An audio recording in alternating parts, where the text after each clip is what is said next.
완승이다 완승이다. 사과해라 사과받았다 사과한 적 없다. 정말 유치하기 짝이 없습니다.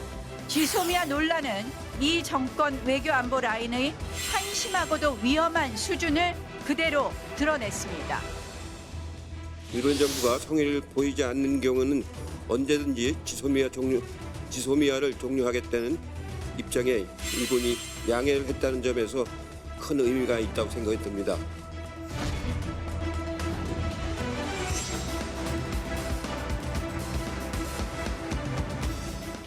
오늘 청와대는 다시 일본 정부가 만약에 사과하지 않았는데 우리가 사과했다고 했으면 공식 루트를 통해 항의해 올 거라고 잘라 말했습니다. 공식 루트를 통해 항의해 오는지 지켜보겠습니다. 정치구단, 정치권에 무엇이든 물어보살, 박지원 의원 자리했습니다. 어서 오십시오. 네, 안녕하세요. 무엇이든 물어보살이라는 KBS 프로그램 알고 계세요? 네, 알고 있습니다. 자, 지소미아부터 좀 여쭤보겠습니다. 일본 언론이 또 아베 총리도 마치 내준 건 하나도 없이 완전히 승리를 얻은 것처럼 일제히 말하고 있어요. 이 부분에 대해서 어떻게 보십니까? 일본 나쁘죠? 이렇게 합의했고 사실 우리 문재인 정부는 정석대로 푼 거예요. 네. 그리고 어떠한 외교란 게 이면 합의가 있는 것 사실 아니에요? 그렇게 해놓고 이렇게 네. 뭐 완전히 자기들이 이겼다 이런 언론 플레이하고 또 잘 됐는데 이것을 뒤집는 것은 네. 일본 나빠요. 보신 것처럼 아사히 신문은 아베 총리의 말을 인용해서 측근에게 일본은 아무것도 양보하지 않았다라고 말했다는 것이고 보수 아주 극우 신문에 다름없죠. 산케이 신문은 일본 정부 고위 관계자가 거의 일본의 퍼펙트 게임이다 이렇게 하고 있고 우리 언론들도 거의 일본의 이건 중앙일보군요. 일본의 보도를 인용하는 곳이 많습니다. 네. 어떤 경우에는 거의 받아쓰다시피 보시면 중앙일보인데 퍼펙트 승리다 일본이 이렇게. 네. 사실은 산케이 보도는 퍼펙트 게임, 야구 좋아하는 일본 사람들 퍼펙트 게임을이라고 표현했는데 퍼펙트 승리라고 고쳐서. 네. 우리 언론이 이렇게 일본 측 입장을 반영하는 것에 대해서는 어떻게 보십니까? 글쎄요, 미국도 네. 세계적인 정론지인 뉴욕 포스트나 워싱턴 포스트 같은 경우에도 네. 외교 안보 문제에 대해서는 국익 차원에서 보도를 합니다. 네. 이번에 트럼프의 방위비 과도한 분담 요구에 대해서도 하다가 그러나 시간이 지난 다음에 오늘 뉴욕타임스처럼 이건 한국의 과도하다 이렇게 네. 하는데 우리 언론도 좀 그러한 외교 문제에 대해서는 일단 옳은 길로 갔기 때문에 외교의 정책대로 갔기 때문에 우리 정부에 힘을 실어주고 그 다음에 반성할 것은 분석 기사로 혹은 칼럼 사설로 써줬으면 좋겠다 하는 바람을 가지고 있습니다. 네, 하나씩 살펴보겠습니다. 잘 아시겠지만 이제 일본이 우리 주요 소재 부품에 대해서 포괄적으로 승인을 해주다가 하나씩 허가받고 수출해라 해서 이제 수출 규제가 시작됐는데 알려진 것대로 하자면 이번에 한일 두 나라가 물밑 협상을 해서 이걸 다시 과거처럼 포괄적인 허가로 하는 방향으로 합의를 한 것으로 알려졌는데 일본 산업성인가요? 네. 뭐 우리는 포괄 허가로 간 적이 없다, 논의하지 않는다라고 잘라 말했더라고요. 이건가 어느 한쪽이 거짓말을 하고 있는 거예요? 네. 글쎄 앞으로 두고 네. 보면 알겠지만은 미국이 적극적으로 한미일 안보 공존을 위해서 중재를 했다. 역시 미국이 세긴 세다 네. 하는 것을 저는 직감적으로 느꼈습니다. 물론 미국이 센 것은 G2 국가인 시진핑 주석도 평양 가겠다 하니까 트럼프 대통령이 인상 쓰니까 못 가버리잖아요. 네. 그렇기 때문에 저는 이번의 결과는 미국이 가장 강력하게 개입을 했고 여기에서 한일 양국 간에도 서로 양보해서 조정해서 타협했다고 하면은 포괄적으로 가야 된다. 네. 그래서 저는 지소미아와 화이트리스트 문제는 패키지 딜 일괄 타결을 하는 것이 좋고 네.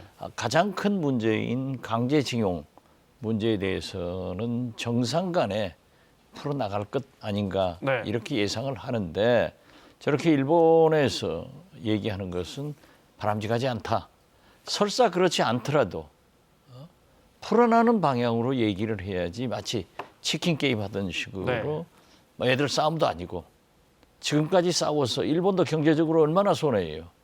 그랬다고 하면은 네. 외교적으로 존경받지 못하는 나라가 다시 지속되고 있다. 저는 그렇게 봅니다. 네, 외교적으로 존경받지 못하는. 그러니까 금요일 저녁 6시쯤에 이제 우리 정부가 전격 정말 몇 시간 앞두고 지소미아를 잠정적으로 연장하는 결정을 내렸는데 그 과정에서 말씀드린 것처럼 이제 일본 정부가 우리 소재 수출에 대해서 그동안에 이제 개별 허가해 온 것을 포괄적 허가로 다시 돌리는 걸 원칙적으로 합의한 거에 대해서 전혀 딴소리를 하면서 토요일 날 그 다음 날이죠. 이제 우리 두 나라의 외교장관 회의가 열렸고 우리 정부 입장은 이 부분에 대해서 항의했고 토요일 날 사과를 받았다는 거예요. 네, CG로 준비되어 있군요.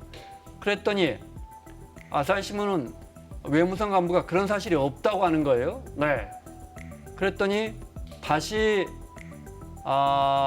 우리 청와대에서 분명히 밝히지만 일본에 항의했고 일본 측이 사과했다. 어제 정의용 실장이 우리 안보실장이 예정에 없던 브리핑하면서 심지어 뭐라고 했냐면 아베 총리가 그렇게 말했다면 지극히 실망적이고 과연 양심을 갖고 할 수 있는 말인가. 청와대에서 이런 표현 잘 안 쓰죠. 그렇죠. 네. 특히 외교안보실장 정의용 실장이 네. 외교관 출신으로 굉장히 젠틀맨인데 네.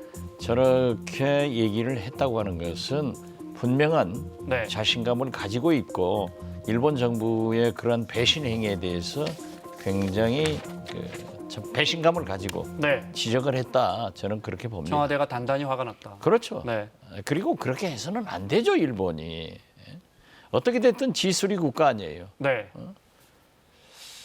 청와대 입장에서는 그러니까 지소미아를 연장한다고 하자마자 일본이 딴소리를 하고 있는 거고 일본 언론은 그걸 가지고 확대 재생산하고 있단 말이에요. 퍼펙트 게임으로 완전히 우리가 한국을 이겼다. 그것도 네. 공식적으로 발표하는 게 아니라 언론에 흘려줘가지고 자극적으로 보도하는 것은 일희일비할 필요 없지만은 어떻게 됐든 네. 일본이 대단히 잘못하고 있다. 그래서 일본이 지금 존경받지 못하고 있는 게 뭡니까? 아시아에서 자기들이 그러한 피해를 아시아 제국에 주었다고 하면은 진정으로 반성하고 네. 배상할 것 보상할 것 하고 서로 도와면서 살아야지. 가장 가까운 나라에 풀려가는 마당에 또 저렇게 거짓말까지 하는 것은 옳지 않다. 저는 그렇게 봅니다. 그래서 말씀하신 것처럼 잘하면 다음 달쯤에 두 나라 정상회담으로 이제 근본적인 문제가 이제 징용 피해자 배상 문제가 있단 말이에요. 여기까지 풀려 나가지 않을까 싶었는데 오늘 상황 보면 또 많이 어려워진 것 같습니다. 지금 현재 보면은 이명박 대통령이 독도 네, 방문해서 그 바위에 올라가던 그 후 때보다도 한일 관계가 더 나빠진 것 같아요. 그렇지만은 이미 우리는 경험했지 않습니까? 한일 간의 지소미아 화이트리스트로 이렇게 지금까지 지속되고 보니까 일본도 경제적으로 어려워졌고 우리도 어렵다고 하면은 네. 이제 풀어야죠. 풀기 위해서 저는 한일 정상회담도 앞으로 한 달이라는 시간이 있으니까 그 기간 내에 잘 양국 외교상들이나 이러한 것들이 잘 조정해서 풀어야 된다. 저는 정상들마저도 그러한 것으로 나가서는 안 된다. 그렇게 생각합니다. 네. 어제 말씀드린 정용 실장의 갑작스러운 브리핑 마지막 문장을 봤더니 우리를 시험하지 마라. 이렇게 굉장히 강도 높게 일본에 경고했다라고 표현해도 되겠습니까? 우리가 네. 일본을 존경하지 못하는 것은 강대국에 약하고 약소국에 강한 그들의 식민지적 사고 아니에요? 어떻게 됐든 지수리 국가인 일본이 가장 이웃인 대한민국을 향해서 지금까지 그러한 일을 지소미아 전에 네. 화이트리스트 할 때도 뭡니까? 안보상 위반이었어요. 불화 수소를 북한으로 보낸다. 그렇다 그게 사실이 틀리니까 뭐 얼버무렸지만은 그러한 것이 존경받을 만한 일이냐 이겁니다. 그래서 네. 저는 G3 국가답게 일본이 좀 풀어나가는 그런 자세를 가져라. 저도요. 굉장한 친일적 사고를 가지고 있습니다. 일본하고 잘 지내야죠. 그렇지만 저희 아버님은 일본 독립운동하다가 대구 형무소에서 오랫동안 살았어요. 네. 그렇지만은 그러한 구원을 버리고 이제 가장 가까운 나라끼리 서로 잘 살아야지. 지금 뭡니까 그? 기왕 합의됐으면은 서로 신사들을 발휘해서 또 저는 물밑에서 외교적인 일이기 때문에 얼마든지 모든 얘기를 했을 겁니다. 네. 그러한 것을 까발려 버리면은 결국 또 한 번 나가자 이런 거 아니겠어요? 알겠습니다. 자, 청와대에서 윤도한 소통수석이 만약에 우리가 사과도 안 받았는데 토요일 날 사과 받았다고 했으면 공식 채널로 항의할 텐데 한번 항의하는지 보자고 했으니까 지켜보겠습니다. 네. 봐야죠. 네, 어제 스가 관방장관은 일일이 언급하지 않겠다고 하는 것 보니까 지켜보겠습니다. 자, 정치권 이야기하겠습니다. 나경원 원내대표는 지소미아 종료 유예한 결정 이거 황교안 대표의 단식 때문이라고 했는데 잠깐 들어볼까요? 네. 위험한 안보 도박이 그나마 멈춰선 것이 다행이라고 생각을 합니다. 이렇게 멈춰서게 된 이유는 황교안 대표의 나라를 살리기 위한 그런 단식이 결국 지소미아 종료 연기를 가져오는데 결정적인 또 역할을 하셨다고 생각을 합니다. 이 부분 그러면 어떻게? 단식 종료해야죠. 네. 그렇잖아요. 지소미아 연장을 촉구하면서 단식하다가 단식했는데 그것이 이제 네, 해결됐다. 청와대가 그 받아들여졌으니까. 공이 황교안 대표의 단식이다. 그러면 빨리 단식 풀어야죠. 알겠습니다. 자, 황교안 대표 단식 오늘 엿새째입니다. 어제부터인가요? 네, 모습을 좀 볼까요? 네. 이건 토요일 아침에죠. 네, 나경원 원내대표 미국에서 돌아오자마자 황교안 대표를 찾았고요. 근데 대표는 너무 건강 일을 사실 시작한 거는 선거법 때문에 잘 싸워봅시다. 뜻을 잘 원내에서도 잘 찾았어요. 하나라도 잘 싸워봅시다. 뭐하러 왔어? 너무 날씨를 차서 자, 이때까지만 해도 앉아서 단식 투쟁을 이어왔는데 토요일 오후부터는 황교안 대표가 건강이 악화되면서 거의 누워 있습니다. 네. 어제 오전에는 이낙연 총리가 단식 투쟁 현장을 찾았고요. 네. 건강을 상하서는 안 되니까요. 걱정의 말씀을 드렸고 대표님께서 어려운 고행을 하시는 충정을 제가 해야 한다는 말씀 드렸고요. 대표님께서도 대통령께 대표님 마음을 잘 전해달라는 당부 말씀 주셨습니다.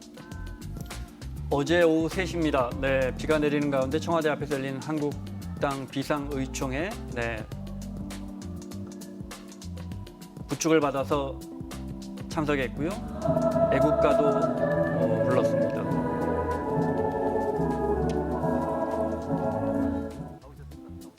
저녁에는 몸이 힘들어도 정광훈 목사 주최하는 예배는 참석했습니다. 저 부분은 저희가 주목하고 있는 부분입니다. 정광훈 목사 예배는 아무리 힘들어도 참석합니다. 이건 저희가 볼 때는 보수 통합과도 관련이 있는 내용이라서 여쭤보는 거예요. 네. 정광훈 목사 예배는 반드시 참석해요. 힘들어도. 제1야당의 대표가 저렇게 추운 곳에서 단식을 하고 있는데 저도 처음에는 하지 말라 네. 하고 강하게 권도 했고 비난도 했습니다만은 지금 이렇게 시일이 가고 어려운데 제가 뭐라고 얘기를 하겠습니까? 원래 정치인의 단식에 대해서 매우 회의적이시잖아요. 저는 입장이. 뭐 네. 지금도 회의적이고 반대합니다. 그렇지만은 역시 황교안 대표는 지금 단식 타임이 아니고 협상 타임이다. 네. 국회에서 그렇게 생각하지만은 뭐 저는 전광훈 목사의 아무리 기독교 신자라고 하더라도 그 예배 거기까지 가는 것은 좀 과유불급이다. 과연 국민들이 존중하겠습니까? 네. 자, 페트 법안 처리가 이제 다가옵니다. 일주일 조금 더 남았습니다. 12월 선거법은 이제 내일 모레부터 부의가 되고요. 네, 페트 법안에 담긴 5개 법안이 이제 12월 3일 이후면은 아시다시피 며칠 남았습니까? 7일, 8일 상정이 가능해집니다. 오늘 이해찬 대표는 17일 날이 예비 후보 등록이라면서요. 그 전에 법안들 처리하겠다 이렇게 분명하게 입장을 밝혔어요. 네, 자, 첫 번째 질문. 그 전에 법안이 처리되겠습니까? 저는 지금 현재 어떻게 됐든 제1야당의 대표가 단식을 네. 하고 있는데 과연 무시하고 상정을 할 수 있을까 하는 문제에 대해서는 굉장히 회의적으로 봅니다. 그리고 지금 현재 패스트트랙 법안이 국회에서 통과되는 데는 민주당이 그러한 노력을 지금 현재 하고 있습니다. 하고 있지만은 과연 과반수 의석을 확보할 수 있을까 하는 것에 대해서 선거구 조정 등 네. 여러 가지 난제가 있기 때문에 굉장히 어렵다 이렇게 어둡게 보는 것은 사실이고요. 네. 그렇지만은 검경 수사권 조정이나 공수처 신설 문제 등은 국민적 지원도 있고 또 사실 검경 수사권 조정 같은 것은 제가 사개특위 검경 소위원회에 참가를 했습니다마는 여야 간에 70-80% 합의가 됐습니다. 그러니까 선의 훈한 쉬운 것부터 먼저 통과시키고 선거구 조정 문제 같은 어려운 것은 뒤로 밀려놓으면은 더 많은 타협을 이루어 가지고 할 수 있지 않을까. 하지만은 모든 것은 한국당은 절대 반대하고 있고 네. 집권 여당인 민주당의 능력이 시험대에 올라 있다. 저는 그렇게 봅니다. 절대 반대를 넘어서서 지금 목숨을 걸고 지키겠다고 하니까요. 네. 저게 이제 정치 도의적으로도 황교안 대표가 저렇게 누워 있는데 그걸 상정하는 것은 역풍을 불 수도 있어요. 네. 그러나 앞으로 일주일 이상의 기간이 있기 때문에 황교안 대표의 건강 관계상 한없이 저기에는 있지 못할 거예요. 네. 결국 출구는 병원으로 후송되는데 그 후송되면서 건강이 어떻게 회복되는가 이러한 걸 잘 주시해야겠죠. 아직 12월 3일까지는 시간이 좀 남아 있지만 어쨌든 그때까지 단식이 이어진다면 저기서 저렇게 단식하고 있는데 법안 상정은 못할 것이다 이 말씀이시고요. 정치 네. 도의적으로도 어렵잖아요. 네. 그렇기 때문에 또 제가 볼 때는 저렇게 나흘 만에 네. 지금 오늘이 이제 6일 됐죠? 네, 그렇습니다. 그렇기 때문에 더 건강이 나빠지는데 앞으로 일주일간 과연 저기에 누워 계시겠느냐? 네. 만약 병원으로 후송된다고 하면 민경욱 의원도 본인 의사와 상관없이 건강 안 좋아지면 병원으로 옮겨야 당연히 한다고. 가야죠. 네. 예, 그렇기 때문에 그러한 상황이 어떻게 전개되느냐에 따라서 달려 있고 네. 또 두 번째로는 민주당이 과연 군소정당들을 설득해서 네. 선거구 조정 이런 문제를 어떻게 도출해낼 것인가 하는 것도 굉장히 큰 관건이다.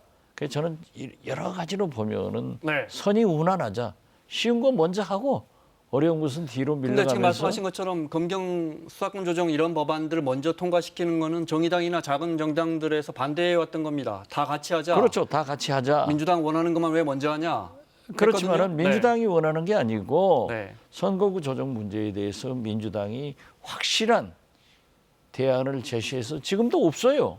뭐 250대 50이니 뭐 200석 대 100이니 혼란스러워서 저도 모르겠어요. 네. 그렇기 때문에 민주당에서 지금 제가 알고 있기로는 5당이 협의해서 단일화를 만들어 가지고 거기에서 과반수 의석을 확보하면은 모든 것이 잘 풀릴 겁니다. 네. 또 그때까지 이해찬 대표가 잘 얘기를 했는데 17일 이전까지는 황교안 대표의 단식 문제도 어떤 방법으로든지 끝나지 않을 수 없을 거예요. 네. 그러면은 그때는 가능하지만은 지금 현재 저러한 상태로 밀어붙인다고 해서 되겠느냐? 그리고 저는 선이 훈훈하자 그런 얘기를 하는 겁니다. 그 말씀대로 계산을 해보면 19일 날 단식을 시작했으니까 물리적으로 보름 이상 하긴 쉽지 않단 말이에요. 뭐 20일 한다고 쳐도 다음 달 10일 넘어서 17일 예비 후보 등록 때까지 그 무렵쯤 아마 상정해서 처리를 시도할 건데 만약에 의원님 말씀이 맞다면. 그렇죠. 자, 제일 또 중요한 질문요. 민주당이 129석인가 그렇습니다. 19석. 130석. 네, 예. 그렇군요. 아, 저기 송금 지원이 네, 들어왔으니까 130석. 그러면 18석, 19석 정도 더 얻어야 합니다. 그렇죠? 그렇지. 네. 완전하게 하려면은 어떻게 됐든 151석 정도를 가지고 있어야 돼요. 자, 20석이라고 치죠. 예, 그렇죠. 대한신당만 해도 10석입니다. 그죠? 예. 정의당 6석이고요. 예. 네. 일단 이대로 가면 동의해 주실 거죠. 그건 지금 선거구 조정 문제 어떻게 하느냐에 따라. 따라서 결정됩니다. 네. 지금 만약에 네. 지금 뭐 250대 50 네. 하더라도 전라북도에서 우리는 의석이 줄어요. 네. 그러면은 안 하겠다. 이게 당내 분위기입니다. 네. 그렇기 때문에 그러한 그럼 민주당이 한 10석 정도 지역구를 더 늘리는 아닌데 지금 패트에 올라간 법안보다 그것도 아마 대한신당 의원님 입장에서는 그것도 받기가 어렵다. 아니요. 네. 그러니까 그게 민주당 안이 정확한 게 아니에요. 이 사람은 이 말하고 저 사람은 저 말을 하는데 네. 단일안을 만약 10석을 가지고 전부 시뮬레이션 해보면은 어떻게 된다 하는 것이 나올 때 재군소정당에서 합의가 될 거예요. 그런데 그건 네. 아니에요 또. 경우에 따라서는 절대 의석은 증언 못한다. 그러니까 지금 현재 지역구 250, 비례대표 50석도 얘기하고 뭐 272석 뭐 네. 또 뭐 지역구 200석 중대선거구로 해서 비례대표 100석 등 이렇게 하면은 안 된다 이거죠. 그러니까 민주당이 주도적으로 한국당을 제외하더라도 5당의 대표들이 모여서 단일안을 합의가 돼야만이 그러면 가능해질 수 있다. 저는 그렇게 보는 겁니다. 들으면 들을수록 쉽지 않아 보입니다. 그렇죠. 네. 저도 못 알아듣는데요. 그러니까 제가 이런 얘기를 하면은 그러면 자기 지역구에 문제가 있지 않느냐. 그런데 목포, 제 지역구 목포는 이더웨이 이리 가든 네. 저리 가든 아무 관계가 없어요. 그렇기 때문에 우리는 비교적 공정한 입장에서 특히 농어촌이 폐폐화돼 가는데 그러한 것을 가속화시킬 수 있는 그런 선거구 조정은 반대한다. 네. 그래서 제가 맨 처음에 30석 증언안을 냈다가 몰매를 맞았어요. 이제 심상정 진보당 국회의원 30명 늘리는 안요? 네. 30명 늘리자 정의당 대표가 네. 얘기했다가 거기도 많은 비난을 받았지만은 지금 또 뭐 10석 늘린다. 이런 것은 도대체 중구난방이라 말할 수가 없어요. 자, 현실적인 이야기를 하죠. 자, 한 석이라도 늘리는 건 쉽지 않아 보입니다. 인정하시죠? 예. 네. 대한신당 분들이 주로 지역에 농어촌에 계시니까 농어촌의 대표성이 지역구가 한 석이라도 줄어들면 농어촌의 대표성이 떨어진다는 말씀 100번 이해가 됩니다. 그런데 또 경우에 따라서 듣기에는 야, 이거 내 지역구 날아갈까 봐 반대하시는 의원님들이 많아요라고 들립니다.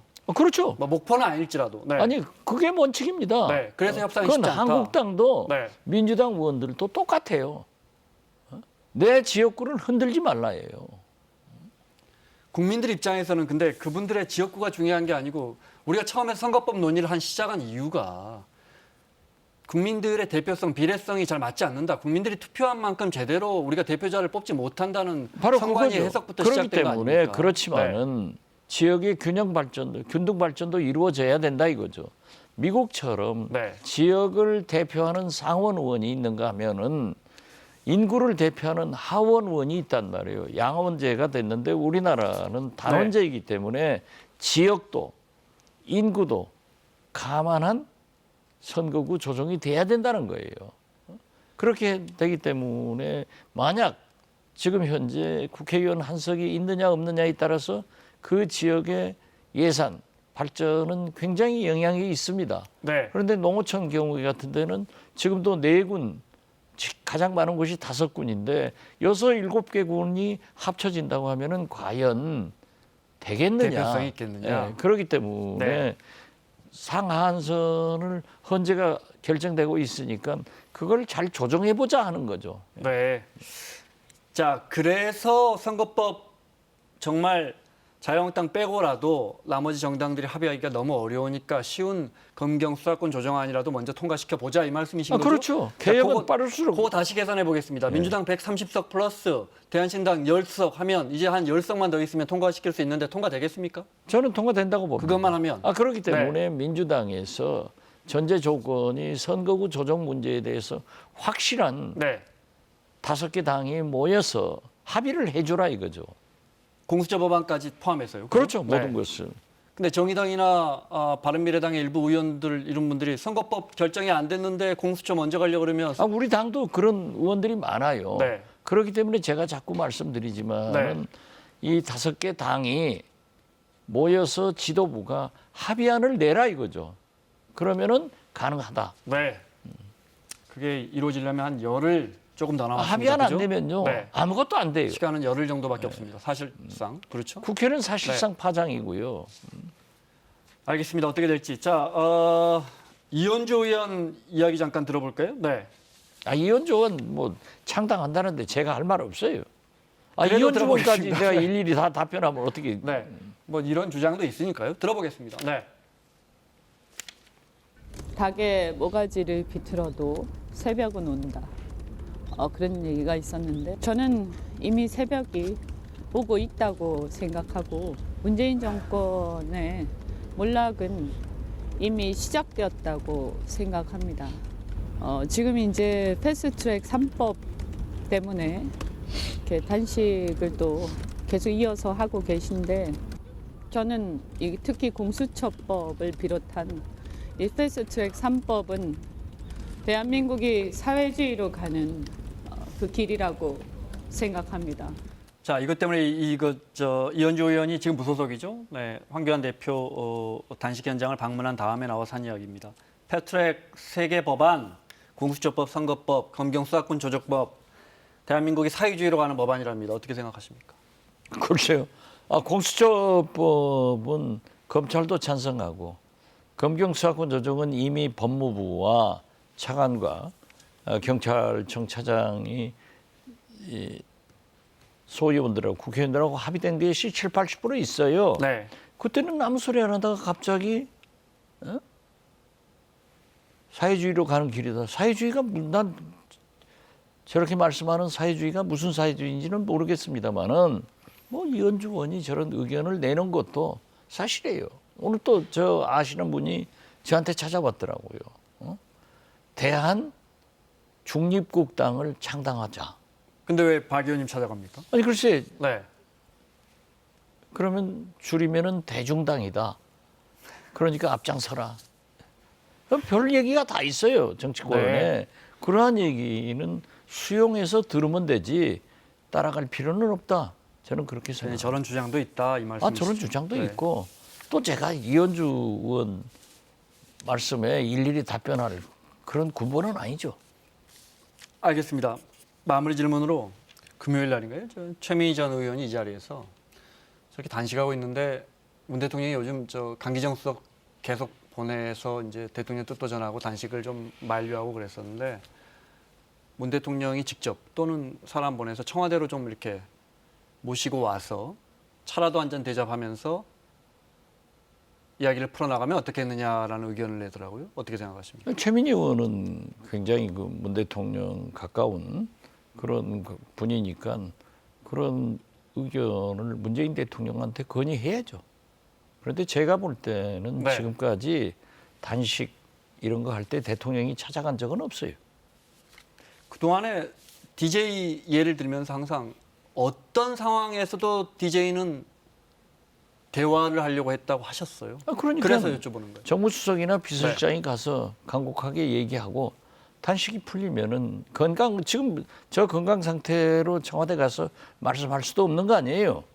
그렇기 네. 때문에 건강이 좀 좋아지면은 얼마든지 얘기할 수 있어야죠. 그런데 현실적으로는 지금은 나는 어려울 것 좀 같다? 어려울 것 같다 그런 생각을 가져요. 알겠습니다. 자, 여기까지 듣겠습니다. 정치구단 박지원 의원과 함께했습니다. 다음 주에 뵙겠습니다. 네, 감사합니다.